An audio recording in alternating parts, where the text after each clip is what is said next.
The second flotilla moved off, leaving the sentry ship alone again. 7 asteroids, each one the size of a sports stadium, drifted through the void. Against the inky blackness of space, the rocks were nearly impossible to see. On light-based sensors and radioscopes, they would have been mistaken for blips or dismissed as operator error. The sentry ship shut down its engines and transmitter, allowing itself to drift along with the asteroids. The sentry continued its vigil. Chapter 20. Manius the Soothsayer. Appia drove into the ecclesiastical district, but was forced to take a detour when a procession blocked the road. "Sorry everyone," the Olenbar girl told her passengers. "Looks like the Valdemar are having a sagri today, so we've got to go around." Trig and Tenna sat up and strained against their seatbelts, trying to get a good view of what Appia was trying to avoid. A large mob of people, all of them Valdemar, were converging on the front steps of a megachurch devoted to Saida, virtuoso of conception. A bearded man tried to clamber onto a statue of a god, attempting to escape from the mob, but several people grabbed and restrained him. Before Trig could ask what was going on, a Valdemar woman was escorted to the front of the crowd. She looked down at the restrained man for a moment, and then shouted something Trig could not hear. Then, to his genuine terror, the woman started beating the man with a metal pipe. The crowd cheered loudly, encouraging the assault. "What the hell?" Trig cried out. "It's a sagri," Kara said in a nonchalant tone. "That's what happens if a Valdemar betrays their Aethera." "The Aethera tradition is sacred," Ponico added in a somber tone. "Valdemar are expected to be loyal to their chosen partner until death. Those who are not faithful to their partners are punished. Among legally married couples, adultery is a capital offense. That is why, Miss Honora, you must be careful and deliberate in whom you ultimately choose to love. You don't want to share that man's fate." Tenna remained uncharacteristically sullen for the remainder of the drive. A few minutes later, Appia pulled her truck into a nondescript building adjacent to a megachurch devoted to Phaeom, augury of revelation. "That's it, joyride's over," she said. Trig, Tenna, Kara, and Ponico stepped out of Appia's truck and piled into the atrium, where Ponico turned to give a few last-minute pointers to the trio. "You will address my friend as Mr. Sulpicius or Sir. Stand until he asks you to be seated. Keep your sentences short and to the point. Understood?" Trig and Kara nodded. Tenna hesitated, causing Ponico to glare at her. Then Tenna nodded as well. Ponico guided the group through the lobby, which was part of the Phaeom megachurch, as made clear by the elaborate artwork on the walls. Images of a stylized eye were everywhere, as this was Phaeom's symbol. Trig looked around and saw that Ponico was guiding him and the others to an ornate wooden door. Above it, carved into the doorframe, was a single word in the TS language: divination. Ponico rapped his knuckles on the door before saying loudly, "Manius! An old friend is here to see you, and I've brought friends who seek your knowledge." There was a clatter, a pounding of footsteps, and the door was suddenly swung open from the inside. A very old and wrinkled Olenbar man greeted Ponico, his face beaming a wide, enthusiastic smile. "True Rob Ponico, back again!" Manius the Soothsayer declared. "A clearer sign from the fates I've never clapped eyes on." "I am alarmed that you consider me a sign from above," Ponico replied before embracing Manius. Then the Soothsayer spotted Trig. "Children! And a woman! Ponico, you busy worker drone!" Manius exclaimed. "No!" Kara and Ponico said together. "They are traveling with me," Ponico quickly explained. "The 2 children seem to have been caught up in some damned thing left over from my days in the Horde.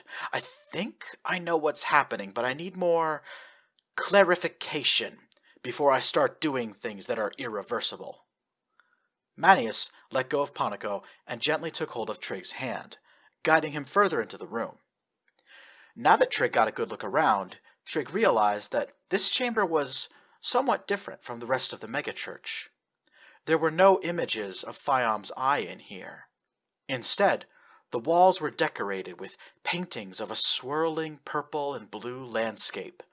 The floor itself was made of some dark stone, perhaps obsidian, and a holographic map of the galaxy took up the entire ceiling, providing light to the room below. Trig had to look up for several seconds before he found the luminous frontier, but was drawn away before he could spot Soothsayer itself. "Wherever did you find this boy, Trura?" Manius asked. As he spoke, Manius visually inspected Trig from head to foot, pinching his skin and staring into his eyes. He even made Trig open his mouth and then stared inside, as though he expected to find something. "That's the rub," Panico said. "This boy is Malum's kid. That's his mother over there." Manius let go of Trig and moved to Kara, subjecting her to the same inspection, not even saying a word about the fact that she was wearing the bottom half of a Grand Historia prisoner's jumpsuit. He shook his head. "Ralpakin did some nasty work on this young lady," Manius said. "I can see the psionic barriers in your mind, woman. He has done far more damage to your conscious being than even you know of. I am impressed that you are still alive." "Barriers?" Trig and Panico repeated. "Remnants of whatever psionic manipulation the great Khan used against her," Manius explained. "There is terrible knowledge in this woman's mind, memories of the dealings she witnessed, but they're all locked away, even from herself.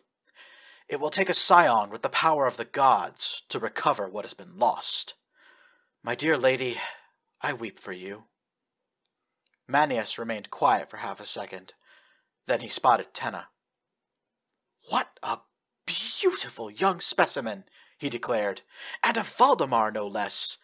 In fact, I think you are—" Manius physically inspected Tenna. This time, he took her left hand and traced the path of a blood vessel with his fingertip. Then, Manius ran his hand through Tenna's hopelessly curly hair. She tried to pull away from him, visibly uneasy, but Manius held onto her wrist and stared into Tenna's eyes. "Yes, you are the Valdemar I saw in the mindscape. If you are here, then it means I am right." Manius was muttering to himself now. Trig, Tenna, and Kara were staring at Panico with exasperated expressions. He cleared his throat loudly and said, "I brought these two children here for a reason, Manius, if you'd do me the honor. I'd like to purchase 2 prophecies, one for each of them. I can pay up front." Panico put his hands on Trig and Tenna's shoulders. Manius raised a finger and wagged it, looking much like a parent about to scold their child. My friend, you know the rules," he said. "I do not tell anyone's story except for their own. My prophecies are only for the ears of the person for which they are made. You will have to leave the room, as will she." He pointed at Kara. Trig's mother looked alarmed. "Can we trust him?" Kara hissed. But Trig had already made up his mind. "I want to hear my prophecy," Trig declared. He plunged his hand down the front of his shirt and retrieved the keystone shard, still attached to his necklace.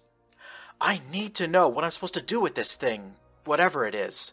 I also need to know what Malum, my father, has to do with all of this." Kara pursed her lips.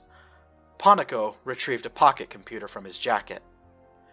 "Take our money, Manius," the mercenary said.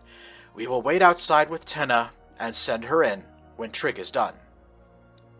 Just before he left the room, Panico added, "You do realize we're going to ask him to repeat whatever you say, right?" "I expect no less," Manius replied.